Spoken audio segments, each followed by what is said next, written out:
need you to play with an intensity that they are unwilling to match. Anybody touch the ball, they get knocked out today. This is where we take our respect. I'm getting got to know.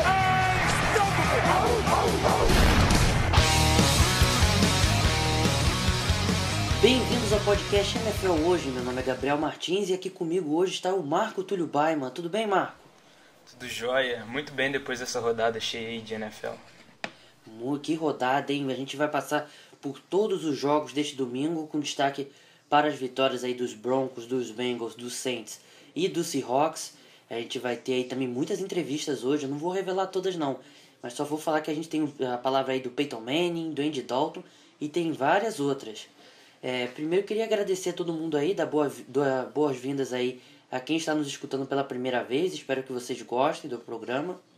Lembrando que você que tem iPhone, você pode nos escutar pelo aplicativo podcast, né, lá do iTunes, né? Você pode assinar a gente, dar avaliações.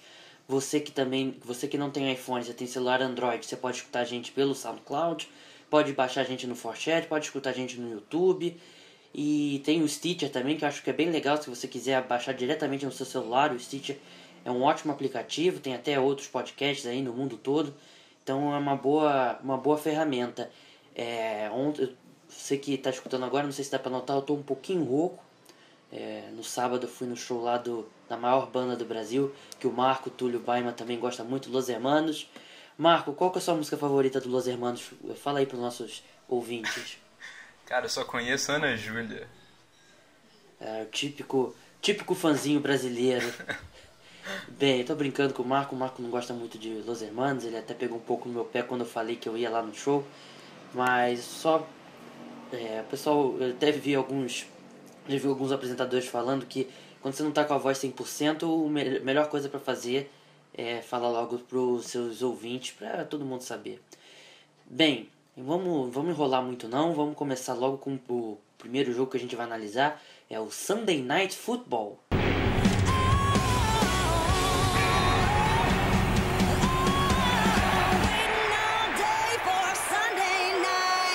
Aí tivemos foi um jogo bem interessante. O Denver Broncos venceu o Green Bay Packers por 29-10.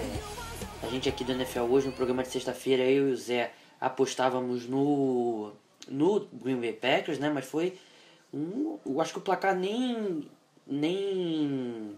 mostra um pouco como foi a superioridade dos Broncos, né, Marco? Acho que 29-10 acho que foi até barato para os Packers.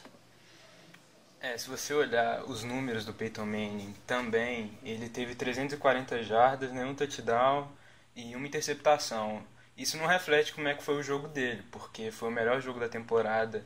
Ele sabia exatamente a hora que ele lançava a bola, principalmente para o Demaryius Thomas. E o descanso fez muito bem, né? O descanso na semana 7 que o Broncos teve. Parece que descansou mesmo o braço do Peyton Manning, a gente conseguiu ver ele fazendo uns lançamentos longos com muita precisão, e isso parece que acabou com o Packers, né, com a defesa do Packers. A gente viu o jogo corrido, né, do Denver Broncos funcionar como há muito tempo não funcionava. O C.J. Anderson teve 14 corridas para 101 jardas e um touchdown. O Ronnie Hill manteve 19 corridas para 80 jardas e 60 jardas, né, eu li aqui errado, e 2 touchdowns. Então você vê que essa semana de bye também foi excelente para os Broncos, né? A gente tem até a entrevista aí do Peyton Manning falando exatamente sobre isso. Vamos ouvir aí o que ele disse.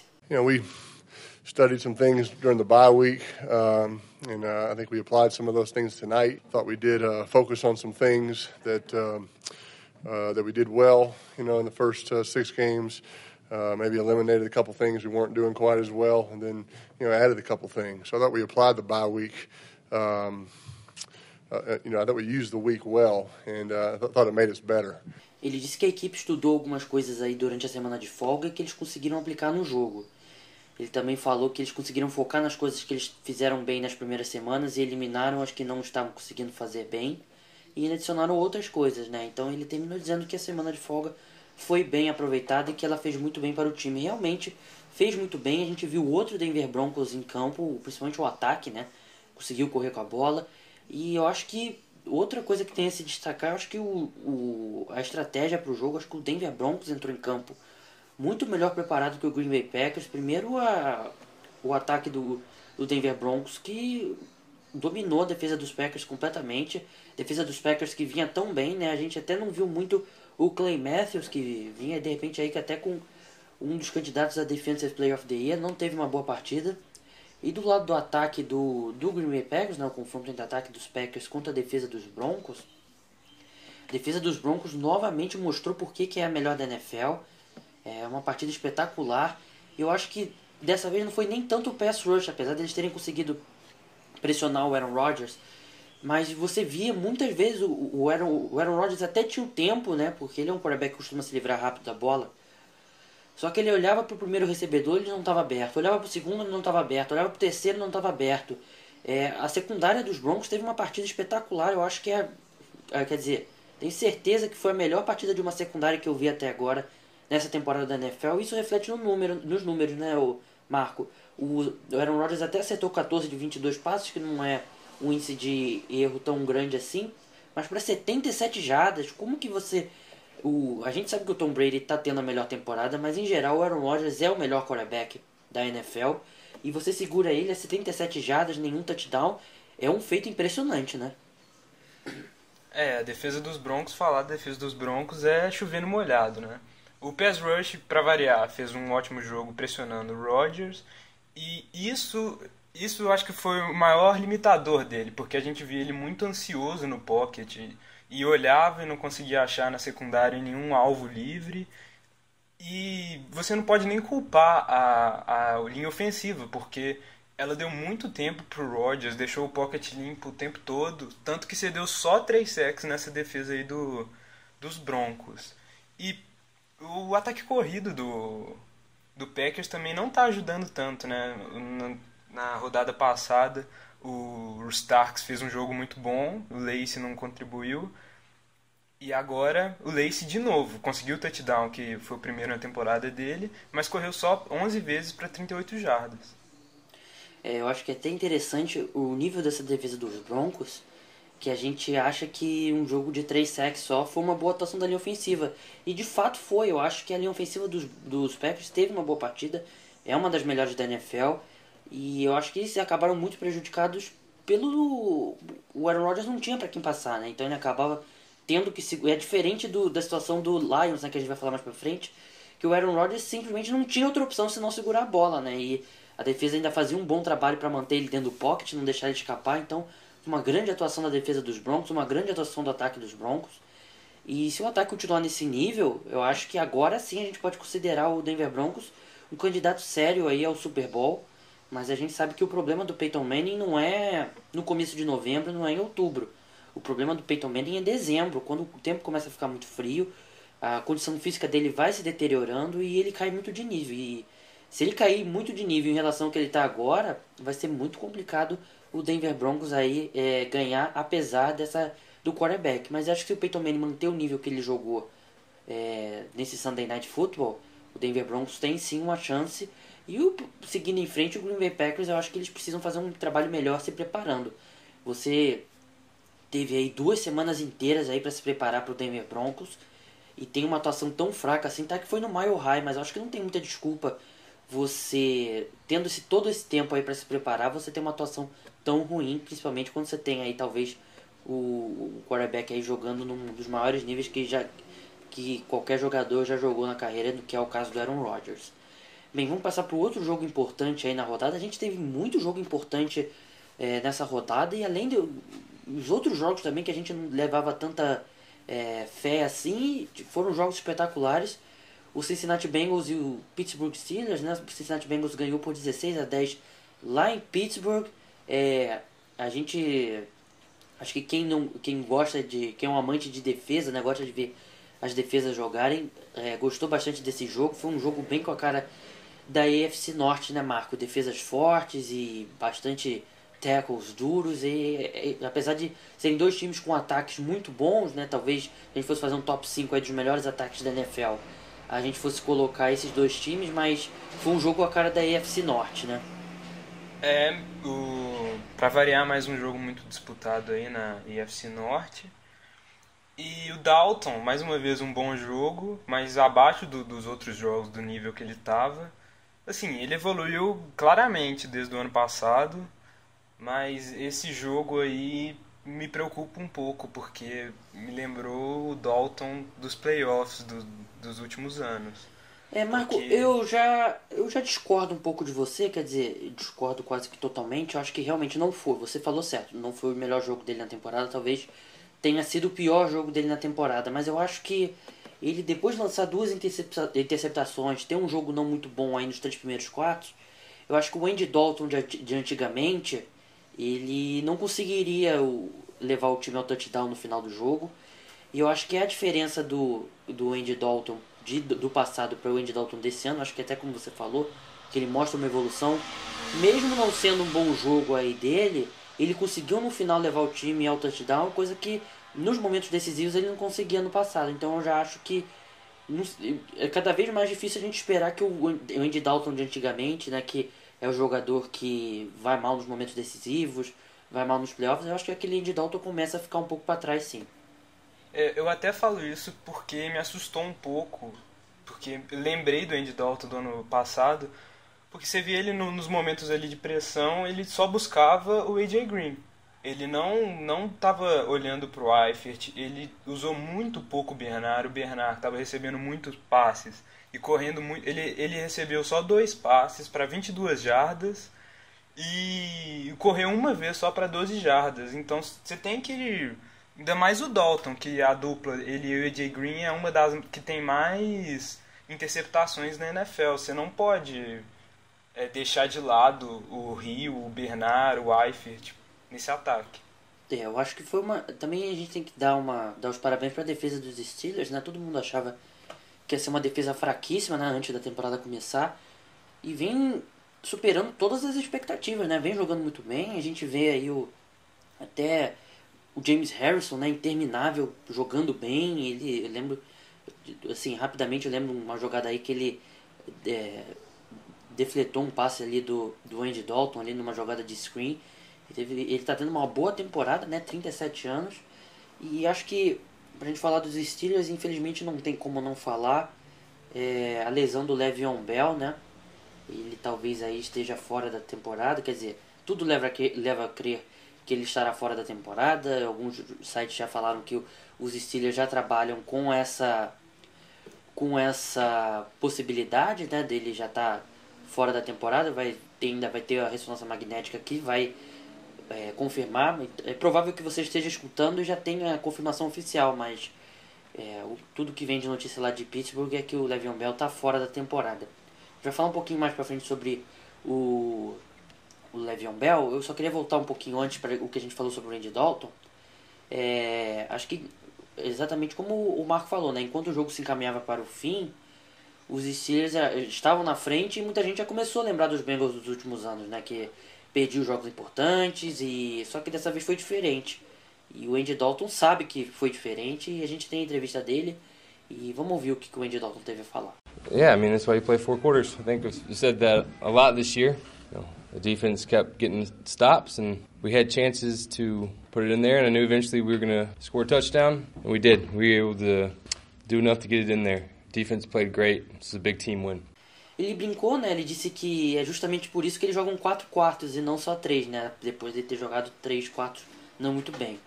Ele disse que ainda lembra que... Ele ainda lembrou o jornalista que ele já respondeu essa pergunta algumas vezes nessa temporada, né? Dele ter jogado mal durante o jogo, mas num momento decisivo e bem. Ele elogiou a defesa, disse que eles conseguiram parar os Steelers várias vezes e deram chances para o ataque conseguir o touchdown e que eventualmente eles iriam marcar e conseguiram marcar. Ele terminou dizendo que foi uma grande atuação da defesa e uma grande vitória coletiva. Então, basicamente aí o que eu e o Marcos estávamos falando. Mas agora voltando aí para a lesão do Le'Veon Bell, os Steelers agora estão fora do Wild Card, né? Se terminasse agora, a gente vai falar um pouco mais sobre isso mais pra frente, mas se terminasse agora estaria fora, né? Os Jets e os Raiders seriam os Wild Card, e é difícil ver esse time dos Steelers aí lutando por playoffs. Quer dizer, lutando por playoffs até acho que vá, mas brigando por alguma coisa nos playoffs sem o Le'Veon Bell, né, Marco? Ontem o Bell não estava fazendo um bom jogo, mas o impacto que ele causa ali é muito grande. o DeAngelo Williams acabou com menos carregadas, ele teve 9, 71 jardas, e o Bell teve 10 e 45 jardas. Mas é aquilo, né? O impacto que ele causa, ele tem muita atenção da defesa, então você não consegue substituir isso com o DeAngelo Williams. Mas assim, ontem, agora falando um pouco do Big Ben, ele teve o primeiro quarto muito bom, mas parece que ele sentiu ali a contusão no joelho, e depois do primeiro quarto ele caiu, o rendimento dele foi muito grande, o decréscimo, né, de rendimento dele. E no final do jogo ali, as interceptações dele, eu acho que foi claramente por isso, porque ele estava machucado. Eu acho que ele foi passando o jogo, eu acho que ele foi ficando com mais dificuldade para firmar o pé ali na hora de dar o passe, né, por causa da lesão do joelho. De repente foi começando a incomodar mais. E eu acho que ele também sentiu muito a saída do Le'Veon Bell, né? A gente já viu o que esse time é sem o Le'Veon Bell. No jogo dos playoffs contra os Ravens, na última temporada, o time não conseguiu fazer nada, porque o Le'Veon Bell ele comanda muita atenção da defesa dos adversários, né?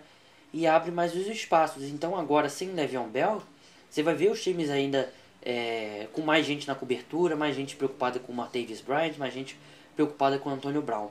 E o DeAngelo Williams, que já substituiu o Le'Veon Bell nos 2 primeiros jogos da temporada porque ele estava suspenso, né? E agora ele vai ser aí o running back titular da equipe. A gente tem a entrevista dele também depois do jogo. Ele falou um pouco sobre essa situação. Vamos ouvir o que ele disse. Well, it's very difficult because he's not just a teammate. He's family. For 8 or 9 years, I've been a starter in this league, and I started the first 2 games earlier in the season. So we've been here before, and I've answered these questions before, and I'm gonna answer them like I did then. I know why they brought me here, and I'm gonna play my role. If that's what they need me to do, I'm gonna do that. My main goal and my main focus is when 26 is not in there and I'm in there, it doesn't take any pressure off the defense. Ele disse que é muito difícil ver o Le'Veon Bell machucado, que não trata-se apenas de um colega de equipe, mas também um cara que ele considera um familiar até. Então ele disse que na segunda parte ele falou que já foi titular no começo da temporada, já foi titular na NFL por 9 anos, então ele já está acostumado a esse papel de titular, né? Ele disse que ele sabe por que ele foi para Pittsburgh, ele disse que foi contratado justamente para isso, para jogar quando o Le'Veon Bell não puder jogar. Eu acho que o DeAngelo Williams ele até teve bons números, né?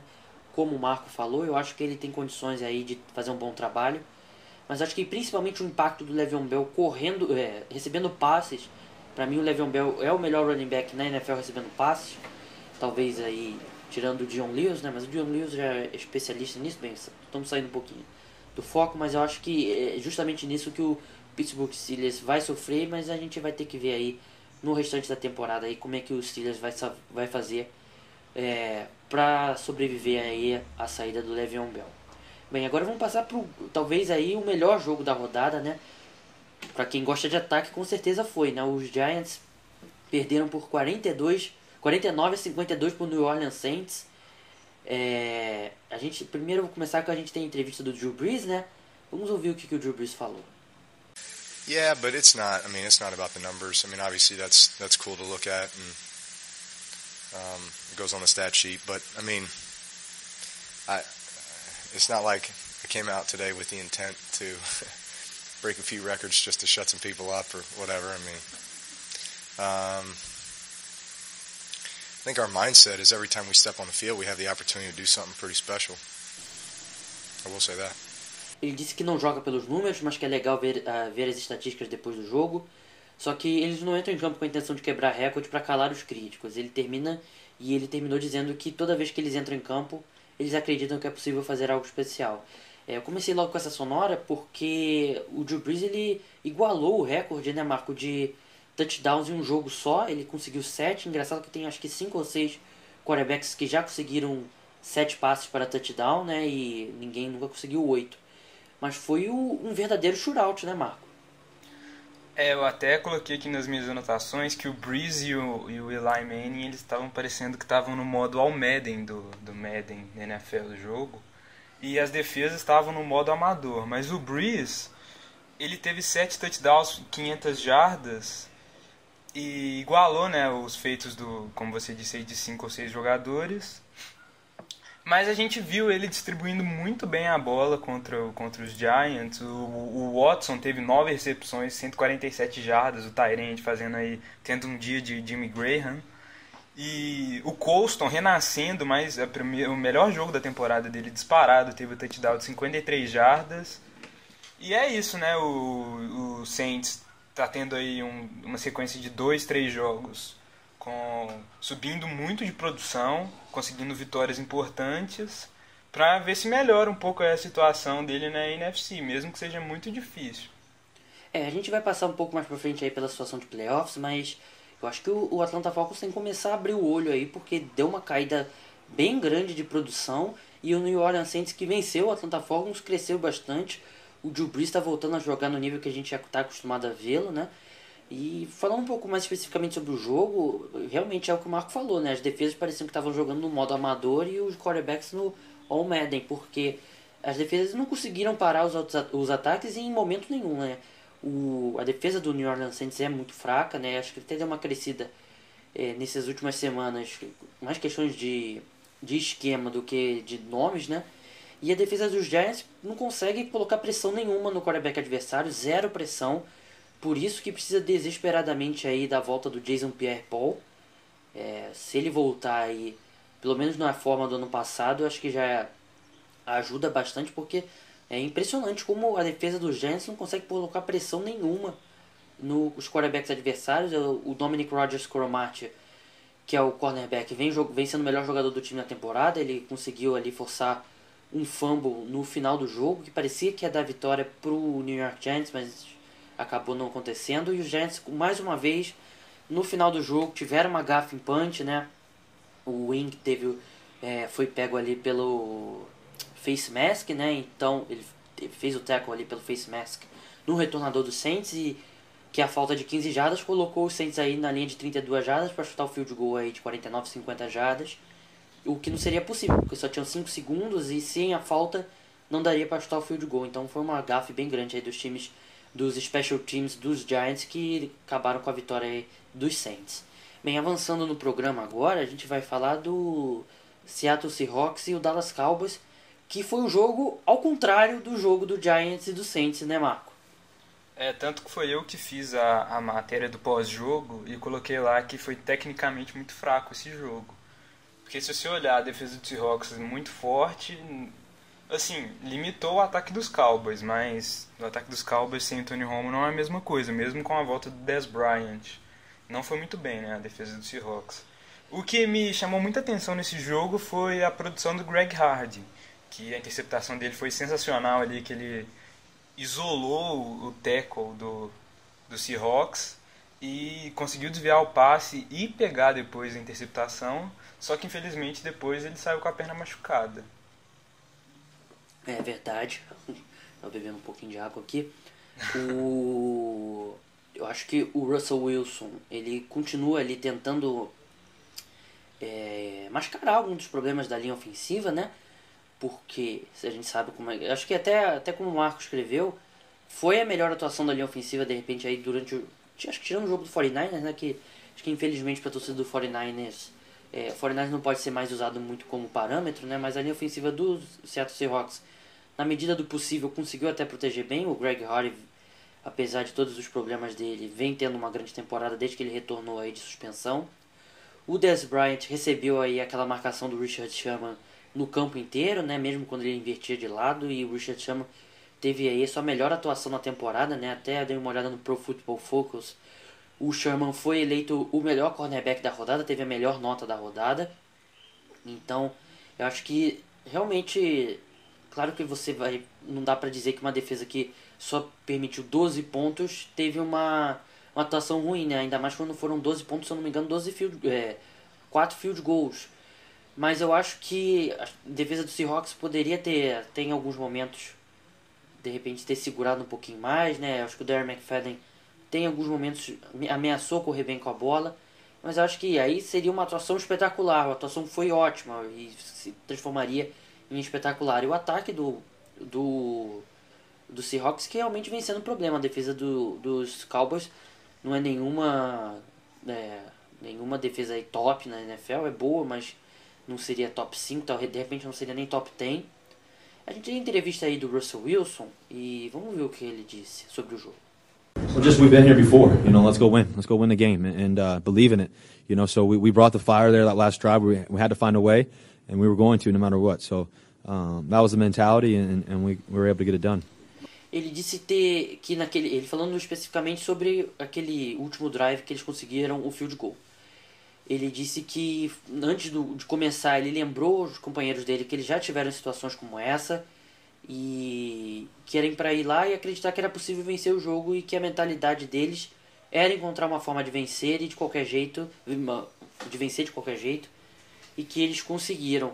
Eu acho que passou um filme ali na cabeça da torcida do Seahawks, né, quando os Cowboys conseguiram aquele field goal que botou os Cowboys na frente, né, por 12-10, foi no último quarto, e se o Seahawks não tivesse vencido esse jogo, seria mais uma vitória levando virada no último quarto, né, Marco? Então, acho que o Seahawks escapou dessa vez, mas fica ainda o alerta porque o ataque não está jogando nada bem. A gente está vendo o Russell Wilson tendo decisões erradas, mesmo que no quarto ele tenha decidido o field goal aí da vitória, mas com essa responsabilidade maior que ele está tendo no ataque, porque o Lynch não está indo muito bem, a gente não está vendo ele fazer por onde ali, de chamar a responsabilidade, mesmo que ele escape ali do sexo toda hora, porque a linha ofensiva é horrível, a gente não está vendo ele decidindo mesmo. Eu acho que ele tem uma parcela... É difícil você culpar o Wilson, mas... É difícil falar, mas eu acho que ele está tendo assim um pouco de culpa. Eu não sei se ele está jogando no mesmo nível do ano passado, eu até li algumas coisas aí sobre isso. Acho que até há uma discordância bem grande na imprensa americana. É fato que o Russell Wilson está jogando melhor que o Andrew Luck, mas eu acho que em relação ao Russell Wilson no ano passado, não sei se ele está tendo uma temporada tão boa assim. A defesa alterna aí de vez em quando. Eu acho que em geral está jogando bem, está jogando o que se espera dela, mas eu acho que ainda também não é a defesa do nível aí do que a gente viu nos últimos 2 anos. Eu acho que está quase lá, exatamente. Eu acho que é aquilo que eu e o Marco falamos. Hoje ela teve, no domingo ela teve uma boa atuação, mas faltou um pouquinho para ser excelente. Bem, agora a gente vai passar para a nossa próxima etapa do programa, né? Eu vou falar um jogo, eu vou fazer análise de um jogo, o Marco vai fazer de outro, do jogo que a gente cobriu aí nesse domingo. Bem, começar logo pelo jogo de Londres, né? A gente teve aí Kansas City Chiefs e Detroit Lions. Eu acho que se eles esperavam que as mudanças na comissão técnica iam ter o mesmo efeito que tiveram no Miami Dolphins, eles tiveram uma grande decepção. Mudou o coordenador, né? Saiu aí o neto do Vince Lombardi e agora entrou o Jim Bob Cooter. Mas continuou os mesmos problemas e o Chiefs atropelou o Detroit Lions. Uma grande atuação até do Alex Smith correndo com a bola. Ele teve uma corrida lá de 49 jardas, ele terminou com 9 corridas para 78 jardas e 1 touchdown. Ele correu muito bem, parecia até o Colin Kaepernick. Mas o ataque dos Detroit Lions continua muito mal. Eu até queria falar um pouco sobre isso, que quando a gente vê muito sacks, a gente já pensa assim, a linha ofensiva muito ruim, fraca, quarterback não tem culpa. Mas eu acho que a situação do Detroit Lions é diferente e eu acho que você que gosta de futebol americano, se você assistir o jogo, você consegue perceber isso. Não é que a linha defensiva está vencendo as disputas individuais com os jogadores de linha ofensiva do Detroit Lions, isso até acontece, mas a gente vê muito jogador indo sem nenhum bloqueio para cima do Matthew Stafford. E todas as vezes que o Kansas City Chiefs ou qualquer time manda uma blitz contra o Detroit Lions, Deus nos acuda, porque a linha ofensiva não sabe o que fazer. Eu acho que é um problema muito grande de esquema e de ajustes da linha ofensiva. A gente viu que além do coordenador, o Lombardi, ter sido demitido, foi demitido o treinador de linha ofensiva também, porque acho que dá pra ver muito bem isso. E eu até estava lendo no Pro Football Focus, né, que é aquele site de análise de futebol americano, de analíticas, né, e tal. Eles falando que no último jogo dos Lions, agora de cabeça não lembro qual foi o jogo, se não me engano, acho que foi o Vikings, mas não tenho certeza. O Matthew Stafford sofreu acho que 6 sacks e nenhum dos sacks foram colocados na linha ofensiva, nenhum diminuiu a nota da linha ofensiva, porque eram todos sacks que não ajustavam a proteção, vinha a blitz, e o Matthew Stafford não ajustava a proteção antes do snap. A linha ofensiva também, ali o center, às vezes também é um pouco da responsabilidade do center fazer esse ajuste, também não conseguia. E eu acho que o problema de uma linha ofensiva é muito mal treinada. Eu acho que, claro que não são jogadores espetaculares, mas eu acho que o problema maior é que a linha ofensiva é muito mal treinada. E você vê nas blitz, os jogadores não sabem quem que tem que bloquear. A gente vê aí os running backs do Detroit Lions tentando até fazer alguma coisa, mas não é difícil a gente ver eles bloqueando às vezes o jogador errado, né? Tentando bloquear o pass rush que vem do lado de fora em vez de bloquear o jogador que vem por dentro. Então acho que mais que... Tem culpa da linha ofensiva? Tem culpa da linha ofensiva sim, os jogadores não estão jogando bem. Mas eu acho que é um pouco... Quer dizer, é mais o esquema. E o Matthew Stafford, a gente sabe que ele é um pouco aquele gunslinger, né? O cara que tem um braço muito forte, que arrisca.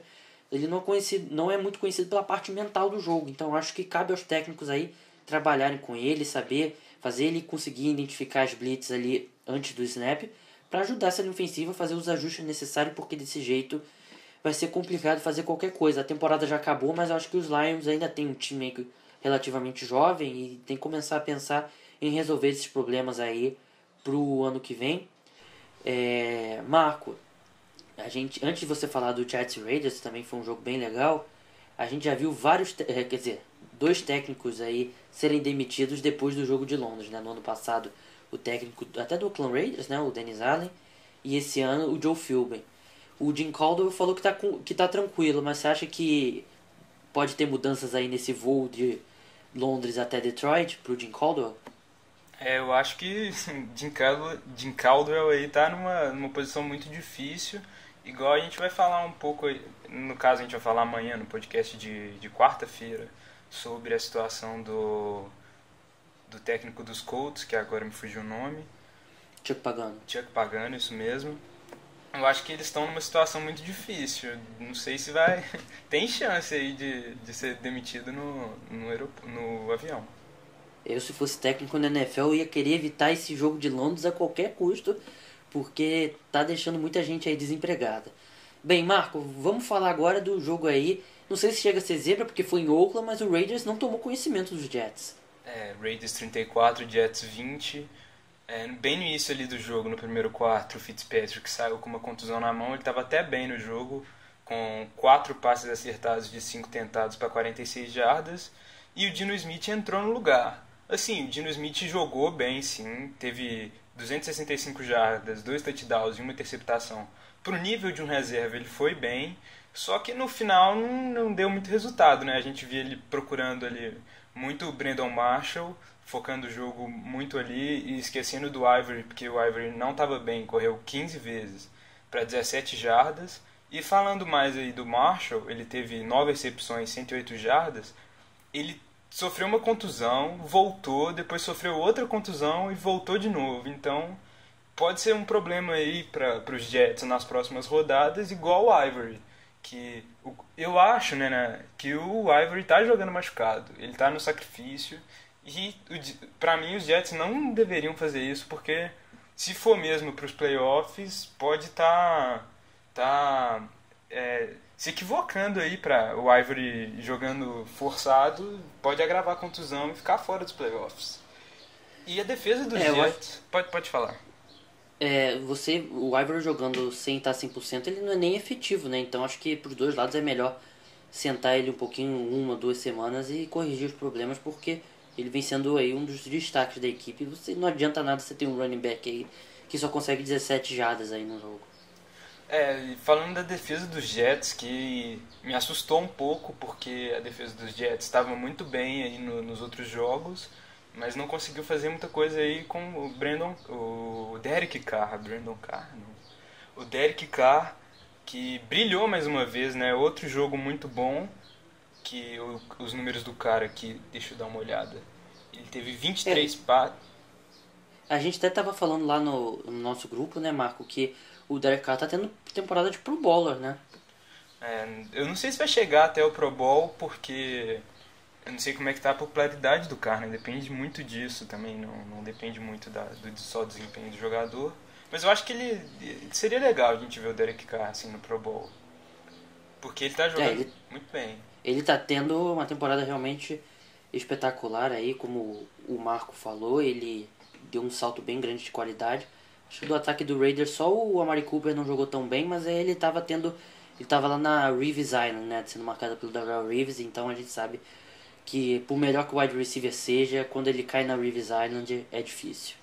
Bem, passando agora pro próximo jogo, o San Diego Chargers perdeu pro Baltimore Ravens por 26-29. Péssima notícia aí pro Baltimore Ravens, foi até o Marco que deu essa notícia na página. O Steve Smith está fora da temporada, ele rompeu o tendão de Aquiles e a gente não sabe nem se ele volta.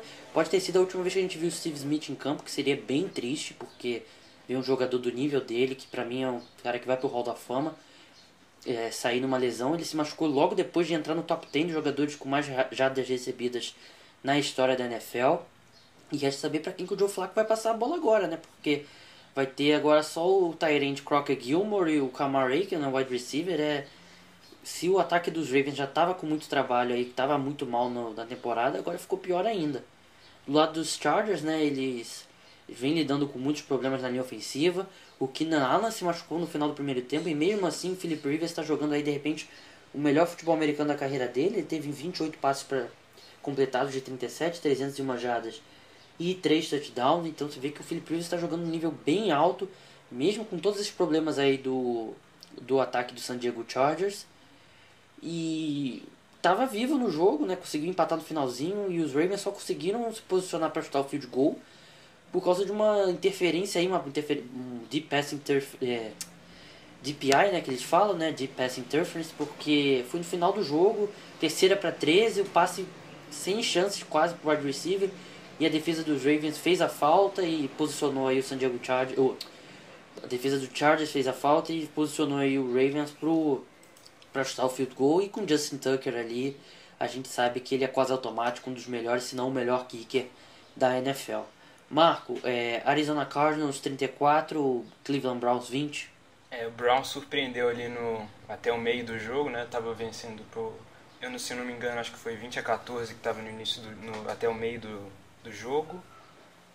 Mas não conseguiu segurar a vantagem porque o Palmer teve o melhor jogo da temporada, para 4 touchdowns, uma interceptação, 374 jardas. E eu tava olhando os ratings dos quarterbacks dessa temporada e o Palmer tem o melhor rating, 110,2. Ele tá jogando realmente muito bem, tá conseguindo dar a bola ali pro jogo corrido e não tá precisando de forçar muitos passes. A defesa também ajuda muito, a linha ofensiva dos Cardinals, que é boa. E o Chris Johnson, apesar dos 2 fumbles que perdeu ali, teve 30 corridas para 109 jardas. E pelo lado dos Browns, teve, como eu disse, um primeiro tempo muito bom. Mas depois o McCown sofreu 3 fumbles, uma interceptação, que foi um passe horrível, que estava, se eu não me engano, acho que era o Hertline que estava com uma marcação dupla muito boa, ele tentou o passe do mesmo jeito ali na red zone. E o Hayden sendo queimado mais uma vez, agora pelo Michael Floyd. O Hayden saiu com uma concussão. O Joe Hayden vem tendo uma temporada bem ruim, ele desde o começo da temporada não vem jogando bem, acho que nem lembra aquele cornerback que era um dos melhores da NFL. Bem, passando agora para o próximo jogo, o Tampa Bay Buccaneers venceu por 23-20 o Atlanta Falcons em Atlanta na prorrogação. E o Atlanta Falcons está começando a ficar com uma cara aí de fogo de palha, né? A gente sabe como pegou um calendário um dos mais fáceis que eu já vi desde que eu comecei a acompanhar a NFL. E mesmo assim vem tropeçando e agora tropeçou com o Tampa Bay Buccaneers em casa. O Tampa Bay Buccaneers que levou a virada do Washington Redskins no final do jogo da rodada passada. Começou a passar o mesmo filme aí na cabeça do torcedor dos Bucks, mas conseguiu ali a vitória ali na prorrogação. Do lado do Atlanta Falcons, muitos erros mesmo, em todas as fases. O Matt Ryan não está tendo uma boa temporada. Ano passado o Falcons foi muito mal, mas o Matt Ryan teve uma temporada muito melhor do que ele vem tendo agora esse ano. E assim, eu acho que o Atlanta Falcons ainda tem condições de ir aos playoffs, está ainda nos playoffs, né, se eu não me engano. estaria indo como wild card, mas com esse calendário ridículo de fácil, eu acho que é a grande chance do Atlanta Falcons ir para os playoffs e levar uma bela de uma sapatada aí no wild card, porque o time não é, eu acho que o novo técnico, né, do Atlanta Falcons, o ex-coordenador defensivo do Seattle Seahawks, que agora tá me fugindo o nome, ele tá conseguindo fazer o time evoluir, mas eu acho que a evolução tá parecendo maior do que na verdade é, por causa justamente desse calendário fácil. Então, vamos ver aí como é que o Atlanta Falcons vai reagir nas próximas semanas. O Devonta Freeman teve um jogo ok, né? Claro que não foi do nível que ele vinha tendo, mas ele teve 21 corridas para 88 jardas, né? A gente espera mais dele, mas ele vem jogando num nível tão alto que acho que em um jogo desse é ok e a gente acha que não foi tão bom, né? Mas eu acho que o Atlanta Falcons tem bastante coisa aí para consertar, para continuar, né? Porque começou tão bem a temporada, mas eu acho que a gente tem que parar de focar um pouco quando o caso é o Atlanta Falcons, a gente tem que focar um pouco mais no nível que vem jogando, mais do que no resultado. Porque, por exemplo, venceu na última rodada, mas venceu quem? O Tennessee Titans por 10-7. Então isso, eu acho que venceu o Tennessee Titans por 10-7 não é nenhum mérito. Marco, Minnesota Vikings e Chicago Bears. Vikings 23, Bears 20. Pelo lado ali dos Vikings, eu acho que a gente tem que falar um pouco do Bridgewater, que mesmo assim, se a gente comparar a temporada passada com essa temporada, ele está tendo uma temporada um pouco pior. Só que esse ano ele está tendo o Adrian Peterson, então ele tem que saber conduzir o ataque com o Adrian Peterson ali. O Peterson, que teve 20 tentativas para correr, 103 jardas, e o Bridgewater, que correu 2 vezes para 21 jardas e lançou para 187 jardas, um touchdown e uma interceptação.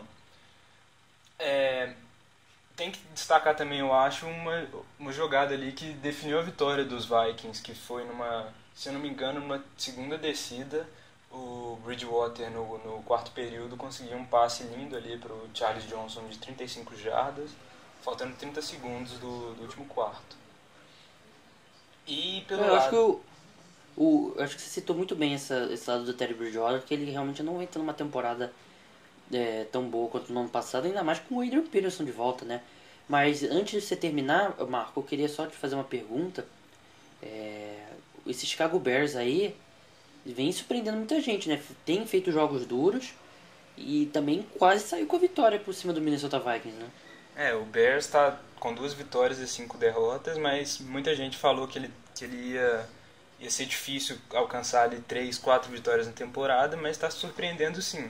Eu acho que agora deve cair um pouco de nível por causa da lesão do Forte, que ele teve uma lesão no joelho e saiu do jogo. E o Cutler foi bem, sim. Ele teve...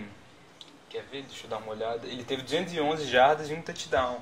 Mas a gente viu ele achando uns passes muito bonitos ali, principalmente com o Jeffrey. E tendo muita inteligência. Tanto que ele fez um touchdown corrido num play action muito bom ali, que enganou a defesa dos Vikings. Nossa, que notícia boa essa do Matt Forte pra quem tem o Matt Forte no Fantasy, tipo eu, na liga do NFL hoje. Mas o NFL hoje que tá reagindo, mais uma vitória aí. Se eu não me engano, acho que é a 4ª vitória seguida já e deixou chegar, é que nem o Flamengo. Deixou chegar, vai ser campeão. Bem, avançando um pouquinho agora, o Tennessee Titans enfrentou o Houston Texans. O Texans venceu por 20-6. Os Titans sem o Marcus Mariota, né, com o Zach Mettenberger. Não vou falar muito desse jogo não, porque realmente a AFC Sul tá num estado bem deplorável. O DeAndre Hopkins continua a grande temporada, né? Ele teve um touchdown lindo, uma recepção linda. Pra mim aí, candidato aí ao Offensive Player of the Year. Tá tendo uma temporada espetacular. Ele, mesmo com Brian Hoyer, Ryan Mallett, vem jogando muito bem aí, líder de jardas na NFL, se eu não me engano.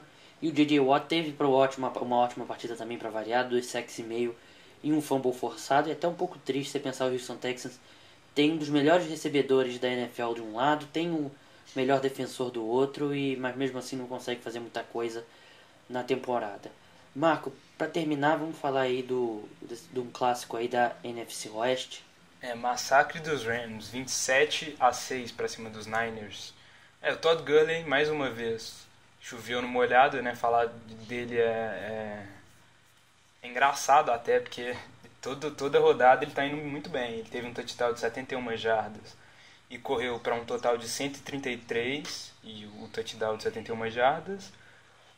Eu acho que os Rams estão achando assim, um caminho bom para o ataque, porque eles estão começando a usar mais o Tavon Austin. Você tem que usar mais um jogador assim, explosivo e tem muita agilidade, ele é muito dinâmico. Ele teve 2 touchdowns, um corrido.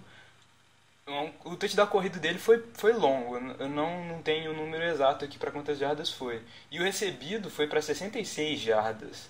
Então, quando você tem um Foles que não é, você não pode confiar muito nele, tem que aproveitar as suas outras peças ali para o ataque. E pelo lado dos Niners, o Kaepernick não teve um bom jogo para variar, né? 162 jardas apenas, nenhum touchdown, nenhuma interceptação. Mas contra a defesa dos Rams, que é uma das melhores da liga, então você não pode esperar muito do Kaepernick. E sem o Carlos Hyde, né? Pelo jogo corrido dos Niners, o Kaepernick foi o jogador que mais conseguiu jardas, ele conseguiu 28 jardas em 6 corridas. E o Davis foi o jogador que mais correu, o substituto do Hyde. Ele teve 4 jardas totais e a corrida mais longa dele foi 5. Eu acho que o 49ers, quer dizer, eu li antes da gente entrar no ar que já tem alguns jogadores aí querendo que o Colin Kaepernick vá pro banco, né? Acho que ele não foi pro banco ainda porque o reserva dele é o Blaine Gabbert. Mas a situação muito ruim no 49ers. E o Todd Gurley é o Odell Beckham dessa temporada, né? Perdeu o começo da temporada e voltou no nível espetacular. Bem, essas foram as análises aí de todos os jogos do domingo. E agora que você já escutou esse programa, você já sabe tudo que rolou aí, já está bem informado. Antes da gente terminar, eu queria passar rapidamente pelo o cenário dos playoffs, né? Você pode estar com a tela aberta aí pra gente, Marco, para falar? Tô sim, tá aqui. Pode falar então. Então, beleza. Aqui, pelo lado da AFC, os Broncos estão classificando. Os Broncos com 7 vitórias e 0 derrotas. O Patriots invicto também 7-0. O Bengals 7-0. E os Colts com 3-4 pela AFC Sul. Esse tá na ordem, né? Do Seed 1 até o 4, né? Isso, tá na ordem. O wildcard tá Raiders classificando com 4-3 e Jets com 4-3 também. E quais seriam os confrontos no wildcard round na AFC? Os confrontos? Que seriam pelo chaveamento aí, que a gente sempre tem o wildcard 6 contra a terceira melhor campanha. De cabeça, eu penso, os Broncos são em primeiro, Patriots em segundo, Bengals em terceiro, não é? Então seria Bengals e Jets, Raiders e Colts, Raiders, né? e Colts, exatamente. E aqui na briga tá os Steelers com 4-4, Bills e Dolphins com 3-4. E agora na NFC? NFC estão aqui, o líder é o Panthers, invicto também com 6 vitórias, 0 derrotas. O Packers com 6-1, Cardinals 6-2 e Giants 4-4. E os confrontos do wildcard é o Falcons com 6-2 e o Vikings com 5-2. Os confrontos aqui do wildcard pela NFC tá Vikings e Cardinals e Falcons e Giants. Lembrando que Falcons e Giants foi o confronto de wildcard no último título dos Giants, né, na temporada 2011. 2012, 2011-2012. Enfim, eu queria falar um pouco desse cenário, porque lembrar que a gente vai falar sobre isso com mais, analisar esse cenário dos playoffs até agora no nosso podcast aí de quarta-feira. Vai ser um podcast especial, a gente vai fazer um balanço aí da primeira metade da temporada. A gente vai tentar aí colocar a equipe toda do NFL hoje no podcast, definindo ainda algumas logísticas aí, mas vai ser um podcast bem especial. A gente vai falar aí quem, na nossa opinião, o MVP da temporada até agora, os melhores jogadores da temporada até agora, as maiores decepções. Então não perca que vai ser um programa bem especial. Marco, você queria falar mais alguma coisa antes da gente terminar? Não, é só isso mesmo, ficar de olho aí nesses confrontos de wildcard, principalmente, que tem tudo pra dar o que falar. Hein? É verdade. Bem, meu nome é Gabriel Martins, você esteve comigo e com o Marco Túlio Baiman. Na quarta-feira a gente volta com um programa especial, não perca. Fale para seus amigos falarem para os amigos dele. Então até lá. Tchau.